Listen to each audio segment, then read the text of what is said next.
घरच्या घरी काफी style pizza बनवायचा आहे. आज या बॉस शिका देऊगी. परातीमध्ये 2 वाट्या मैदा घालू, 1 चमचा बेकिंग पावडर, 1 चमचा साखर, 4 चमचे दही, थोडस मीठ. याला आहे ना पाणी नाही घालता मळून घेऊ. 1 पळी तेल घालू आणि परत चांगलं मळून घेऊ. पीठ आहे ना आपलं तयार आहे. चला आता आपण पिझ्झा बनवून घेऊ. मी एक नॉनस्टिकचा पेपर घेतलाय, याच्यावर हे गुंडात ठेवू आणि आता पिंज्याचा बेस बनवून घेऊ. फिरवी तापून घ्यायचा.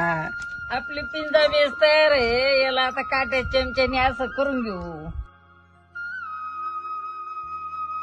पिंजा श्वास लावून घेऊ. याच्यावर आपण आहे ना चीज घालू. आपल्या आवडीच्या भाज्या घालूया. पनीर, टमाटर, कांदा आणि शिमला मिरची. पिंजा शिजायला ठेवू. 5 मिनिटं कमी जाळावर याला शिजून घेऊ. आपला गरमागरम पिझ्झा तयार आहे. पहा ना किती मस्त झाला आपला पिझ्झा. चिनी प्लेस घालू, ऑर्गॅनो घालू. लय झकात झालाय आपला पिझ्झा. आणि माझा पिझ्झा आवडला असता ना तर लाईक करा आणि फॉलो करा.